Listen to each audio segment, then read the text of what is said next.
She wants to walk on a mountain of pain. We'll ride across that white Hollywood sign.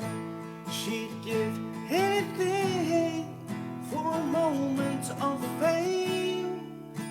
Well, just to hear the crowd call her name.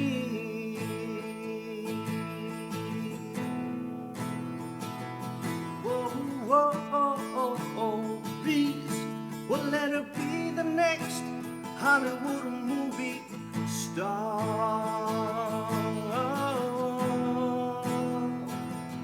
Whoa, whoa, oh, oh, oh.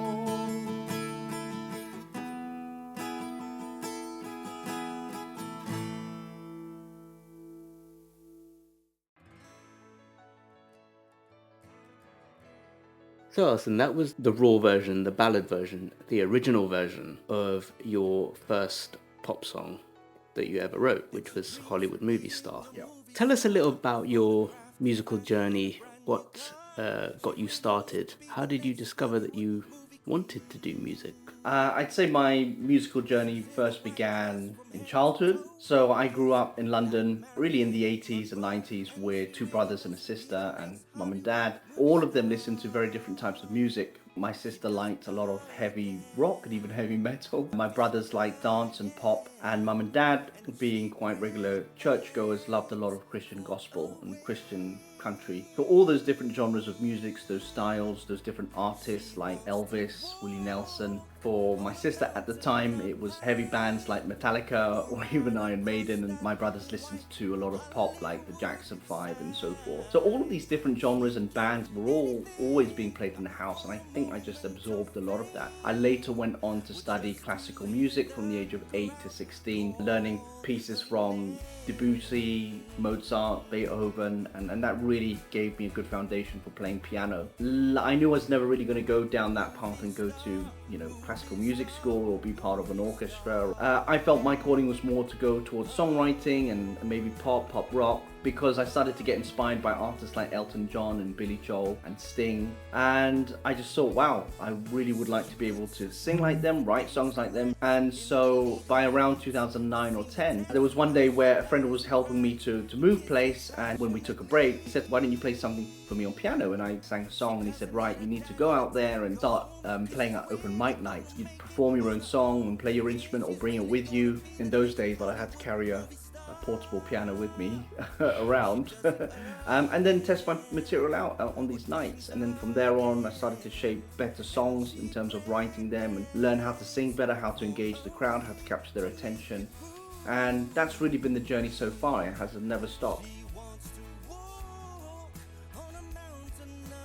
What about music in general motivated you to actually write these sorts of songs? Everyone's been touched, I think, by some sort of song or type of music or lyric. And for me, I think there were some key songs in my upbringing that made me want to be a songwriter. There's an 80s singer called Richard Marx who's a big influence on me and my writing. A lot of the R&B soul artists like Babyface, who's written for absolutely everyone, like Tony Braxton and Boyz II Men from the 90s. I can really feel the authenticity in these songs and these lyrics being sung, and the music or production is just out of this world. And that is the sphere I wanted to really dip myself into and be in and breathe.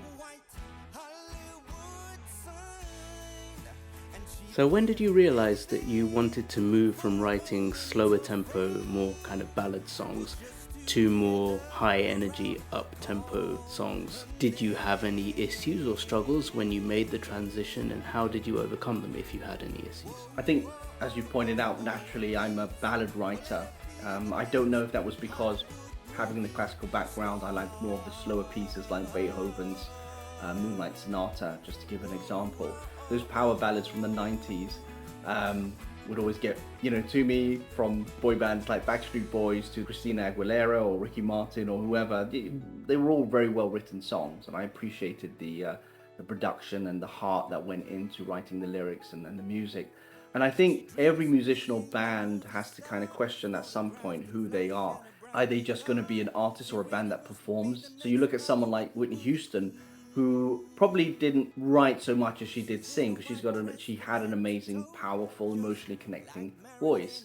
So she didn't really need to write. Anything she sang was almost gold, really. But then you look at Sting and the Police, right? They wrote a lot of their stuff, and performed it and sang it and produced it and recorded it. They wore all of those hats. And I wanted to decide, okay, well, am I just going to stick to what I do and write ballads? I wanted to learn and I wanted to grow.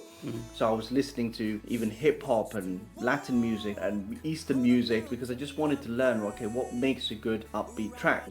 How are the bass lines moving? What BPM or tempo is the drum beats at, and why? And I think this is where obviously you came in and helped.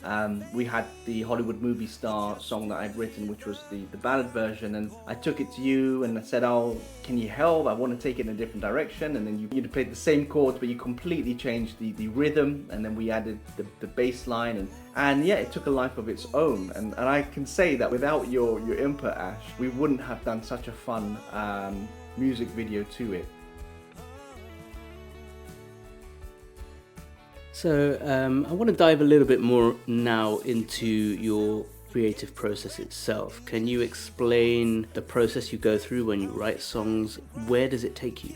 What does a typical song look like? I think when I first was writing songs, I had to use a piano. I had to get some type of melody down. I started to try and write songs in my head, particularly from the chorus, because the chorus is really the peak of the song. Everyone's waiting for you to get to that memorable chorus, and you can build the sections around that, the verses and the bridge and so forth. And then start to record very basic instrumentation around that in software to get a bit of an idea. How am I going to flesh this out? The music will come first, then the lyrics will come afterwards. It's very rarely the other way around. I just remember, we'd have these conversations in your studio about where we could take it, and we both learned that you could take it 1,000,001 ways in a different directions, right?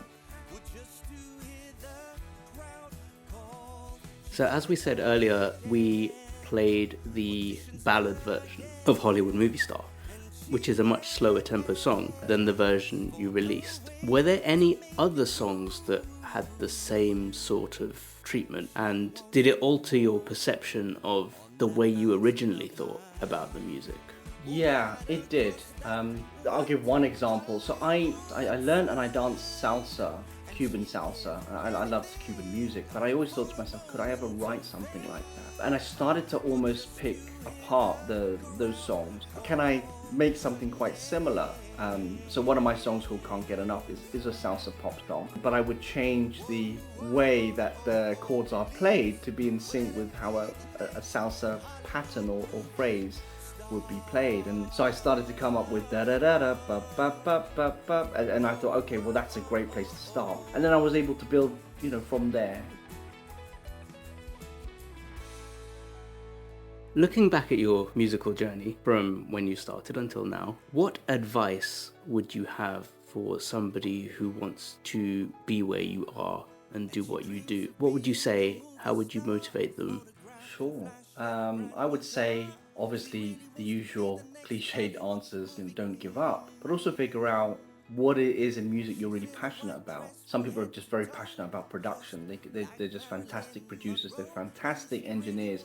They could work in the studio all day. Some people like the stage. Some people like to bring these songs to life and entertain the crowds. That's where you've got to figure out, what are you? Are you an engineer? Are you a producer? Are you more of an artist who performs, or a songwriter behind the scenes, or an instrumentalist?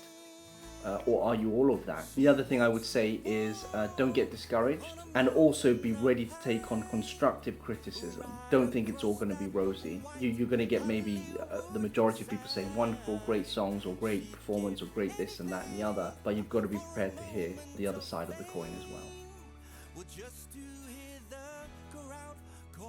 Where do you see your journey going in future? What sorts of things would you like to experiment with or write as you continue to develop and evolve your songwriting?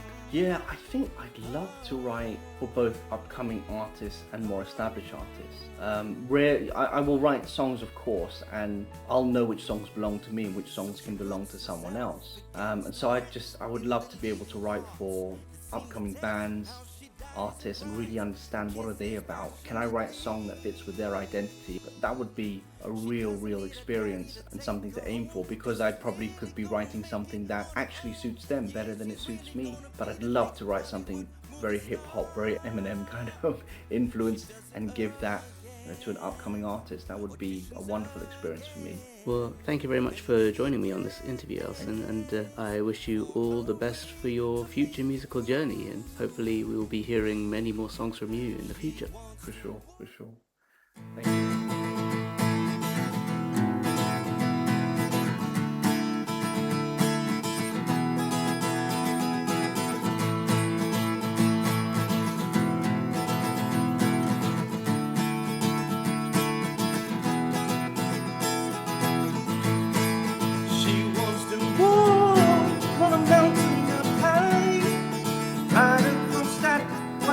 Hollywood sign.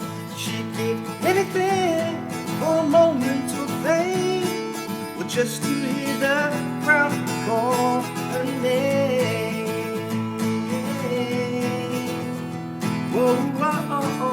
Please, well, let her be the next Hollywood